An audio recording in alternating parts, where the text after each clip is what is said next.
Hey guys, how's it going? Kevin Cleary here with a knife video. Today we're talking about the Cold Steel Code 4. And this is a knife that I have had and reviewed. I've had multiple and reviewed and let them go stupidly. But I'm happy to say that I now have this particular one, which is the Tanto blade in CTS XHP steel. And this is something I'm pretty excited about. All right. If you go back and look over my old videos, you'll see a number of videos on this knife or with this knife in them. And I love this knife. I loved it back then. I talk all about how great it is. And I have not changed really a single opinion since that time. I still love this knife. It is just so well rounded and so well suited to EDC, maybe EDC plus. That yeah, there are just few things out there, few knives out there that I recommend higher than this. The other thing I want to do with this video is actually show how this compares to some of my other most recommended knives and why this holds a really compelling spot. If you're one of those people who just wants to have one good folding knife that you bring with you all the time and never leaves your pocket, this is a fantastic option and probably better than some of the other options that I frequently throw out there. Not, and we'll see. There are some points to consider here, but this is truly an excellent knife. And first of all, I want to point out why this knife really asks you for no compromises. If you want to carry one folding knife in your pocket that is tough, durable, reliable, strong, with good edge retention, with good ergonomics that you don't even know you have in your pocket, that has the strongest lock you can possibly get on a folding knife. If you're looking for all of that in one place, right, this really delivers. Okay. And that's one of the reasons I wanted this back in the collection so badly. So let's do a quick rundown. This happens to, of course, be the Tanto version, which I do really like. And I want to touch on this blade just for a second. First of all, look how nicely done those grind lines are. That satin finish. And I don't know about you guys, but I just love compound grinds. This is an American Tanto, which I actually like quite a bit as a tool, right? I think you could probably make a good argument that a Japanese Tanto is more well suited for combat. Not that the American Tanto isn't, but that the American Tanto is more well suited as an EDC tool, because with that Tanto blade, you really have that option to do some very fine scraping, or you can get right up here and you could take stickers off of glass. You could do all kinds of things with that Tanto blade that not every knife is going to give you the ability to do. As we move down the blade, we have a hollow grind, which means this thing slices like crazy. Now, it's no slouch in the toughness department. We got a nice 1/8" hunk of steel here, but that hollow grind with the compound, the hollow grind on the full blade with that flat grind for the Tanto, just is a great utility combination. Not to mention, this is in CTS XHP steel, which is a phenomenal steel. One of my absolute favorite knife steels. Just performs like crazy. I heard it recently. I'm trying to think of who. Anyway, I heard it recently compared to S45VN as being, a little higher performance than S35V, and a little easier to sharpen. And I kind of feel, that's a pretty accurate description. Like, this is a truly good steel for folding knives, and sharpening it is, it's still a hard steel. It's still, pretty abrasion resistant, but it is not that bad to sharpen at all. Okay. So, I made the comment in the past that it's easier to sharpen than S35VN and holds an edge longer. And I would still stand by that description of this steel. It's really good. And in this particular implementation with that great hollow grind, just a huge win.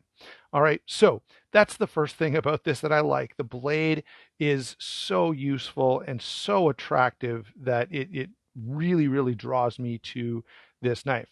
Moving over to the handle, we've got this aluminum handle, solid aluminum, feels really good in hand. It is fairly thin, and so if you use your folding knife for like hours of really hard cutting, I don't know if you're cutting up like Acorn squash every single day where you're really putting a ton of pressure there, this may not be the perfect EDC for you. But the fact is, most of us don't use our EDC folders for that. We have fixed blades for those harder use tasks. We have knives with larger, more rounded, more comfortable handles. Instead, we need something that we can pull out, use it in a pinch when we really need it, and then fold it back up and put it in our pocket. And for that, this is perfect, right? It's nice and big in terms of, real estate for my fingers. That's something I often complain about, but you have no worries with this knife at all. It's also being, just an aluminum handle.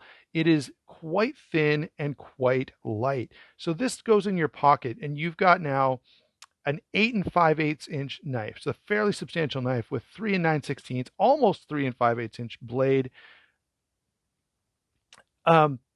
Full grip area, 4 inches of grip. It's 5 1/8 inches closed, but it only weighs 4.3 ounces. And because of this fairly slim profile, you don't even notice that you have this in your pocket. But when you get it out and hold on to it to do something, it really, really can get a lot of work done. Now, for me, the closest competitor in terms of a really, really great EDC knife is going to be the American Lawman. It's about as thin. It's obviously smaller, so if you want that larger knife, then this is not ideal. This still has the hollow grind. This is the CTSXHP Lawman, and that hollow grind, again, is so, so nice. Again, it's a fairly slim handle. The ergonomics, because of that, are only good instead of great. It does have the extra choil that allows you to choke up if you really want to do that. All right, but to me, these two are very, very close. And for most people, when they ask me for a knife recommendation, if it's, like many of you, I've got a lot of non-knife friends, and I almost always go to one of these two knives, right? Because one, okay, it's a backlock, so almost everyone is familiar with a backlock because of the just huge number of the huge influence that the Buck 110 has had on the world. Everyone sort of looks at a backlock knife and they immediately know how it works and what to do with it. All right, these knives are easy and quick to deploy. The lock is very strong, so if it's a non-knife person, you're worried they're going to do something stupid. If you're going to do something stupid, a triad lock is the one knife to do it with. Not that you should, but right, if you're going to do it, then the mistake is best made with a triad because it's least likely to fail on you. Both of these are also fairly affordable. They're fairly easy to carry. They offer a ton of performance. And so for all of those reasons, right, these are the knives I generally recommend. All right, now as things change, if someone says, well, I want something that's really that I can flick open and close, or if I want something that's big and tactical, or if I want something that is, a little different or whatever, right? There are other recommendations that I'll make, but these two are my most often recommended knives. And if you're watching this and you're not a knife person, you just want that one good folding knife, these are fantastic options. The only downside is if you're not a knife person, you won't know where to look for the older versions of these, which I do think are just slightly better than the newer versions. And I say just slightly, okay? So it's not the end of the world if you go and just buy a brand new S35VN Lawman or Code 4, but I like the steel on this better, and I like the hollow grind on these better than what they're currently doing. Okay, what are the other knives that I most frequently recommend? Well, obviously, Spyderco is going to be on that list, and the two Spydercos that I recommend the most are the Para 2 and the Manix 2. Any version, again, this is something I'll talk to the person about what they want, what they're trying to do with their knife, and based on their desires, or better yet, their experience. What I'll normally say is, look, check out a Manix, get your hands on all of the versions, right? Try the lightweight, try the normal standard stainless steel liner lock or linered version. This lockback version is a little harder to find, but man, I really, really like it. So yeah, if you can find it, that's a great choice as well. But I normally tell people to try them out and pick whichever one you like the best. Of course, the Para 2 is well known and very, very famous for being just one of the most prolific and well loved folding knives out there. So these two are also on my list. However, right, with the Code 4, you're probably spending a little less than on these two, although there's some pretty budget friendly versions of the Manix lightweight out there. You can also do some different steels in these, which are nice. You've got the 110V version, you got S45VN. There's BD1 on this, and I think there's an S110V version as well. And then add all of those Spyderco Sprints. So when I get in people who know maybe a little bit more about knives, I may branch out and recommend some of these others. Now, this is something I don't do as much recently. Okay, one, because this particular knife is harder to find, and two, because I'm kind of mad at Benchmade. But after these Spydercos, a knife I would highly recommend and have often recommended is the Benchmade Super Freak. Now, a couple problems with this. One, in Canada, if you go to like Cabela's or something to buy this, or Bass Pro to buy this, it's going to be like $350, $400, which is really expensive. So again, for non-knife people, it's a little hard to find this knife at a good price and find it. What would you say? Find it for a good price and find it, or find it used or something like that. And that's how I generally would recommend someone buy this, is on the secondary market, because they're out there and they're reasonably priced. Okay. But again, great knife, a little more hand filling. So this is for someone that's doing a little more regular work with their EDC knife. Someone who says, look, I do use my folder a ton.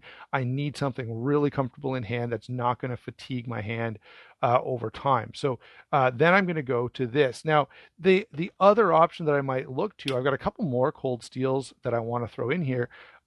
So this is for some, the fidget factor is great on this, really, really great.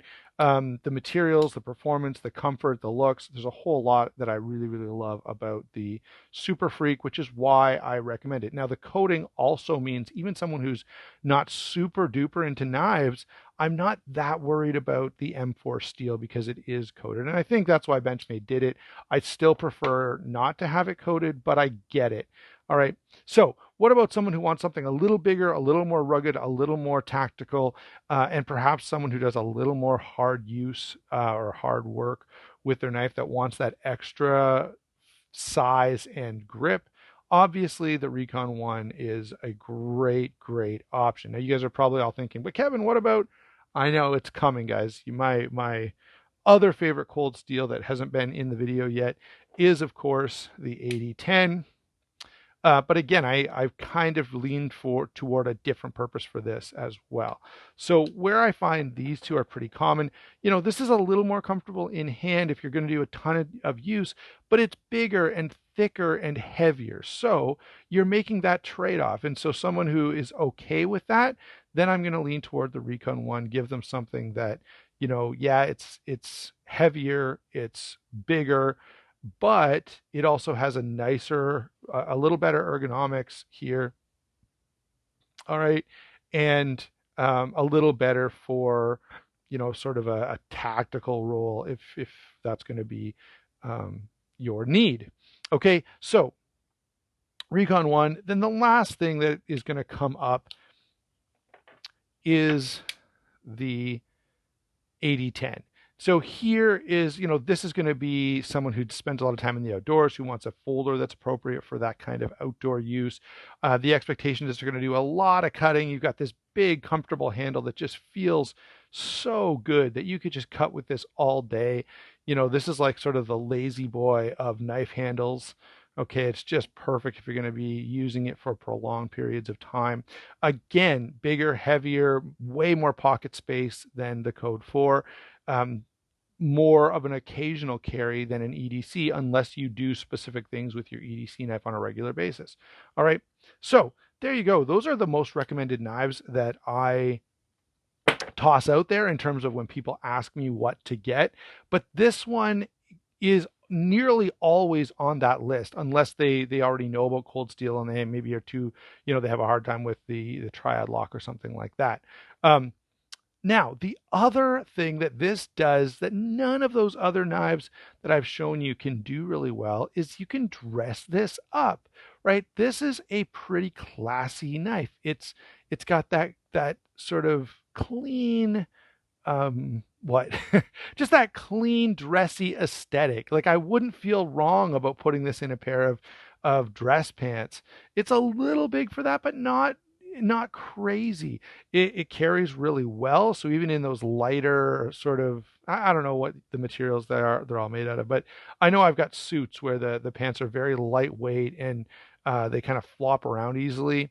And because this knife is a little lighter, it may be more, not maybe, but it is a little more well suited to that. Also, the flatness of it tends to make it stay put in pocket a little bit more.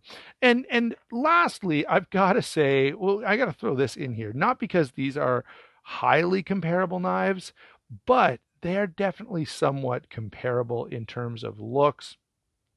And I think probably Cold Steel may have taken some inspiration from the Sabenza. In this case, this is an Inkosi, but same difference. Going for something simple and classy and kind of classic. Um, I feel like I should go into the whole Office tirade with Mr. Peanut and whether or not he's classy. But anyway, I'll stick with our current discussion. You can sort of see the similarity here, and of course, the price on this is nowhere near, and the utility on this is just as high as this. All right, so that's the other, the last sort of piece of the puzzle that I wanted to throw in terms of why I recommend this, why I wanted it back in my collection, why I think this works so well as an EDC knife, and why it sort of has this great sort of perfectly balanced spot where it's classy enough, it's light enough, it's easy to carry enough, it's tough enough, it's comfortable enough, its performance on the blade performance is great. So you get all of these various factors that we're considering when we're looking for a folding knife, and this just about maxes everything out. Like, I guess the only thing you could do is maybe if you made this a 1/16 of an inch, an eighth of an inch thicker overall, right? Just thickened it up a teeny bit. That would probably make a difference in the overall feel in hand, which may push this past some of the other knives that I even showed you today. As it stands, it still stacks up really, really well. So there you go, guys. That's my rediscussion of the Cold Steel Code 4. Why I wanted one back and why I recommend these so often. The last thing I have to say in closing is go to White Mountain Knives. If you don't have one of these, use my discount code, go to DLT Trading, use that code. Both help the channel out a whole lot. And if you don't have a code for, it's definitely worth checking out. And it's a knife that I think probably doesn't get enough love these days. All right. At the time when it came out, it was very popular, and I think with good reason, but it hasn't been, it hasn't held around held on in the marketplace as well. And I think that's a shame, because it really, really does stack up well against anything that's out there in terms of a really useful, reliable EDC folder. Thanks a lot for watching. Don't forget to like and subscribe. Again, I'll ask you to remind you about those channel sponsors, and we will talk to you soon.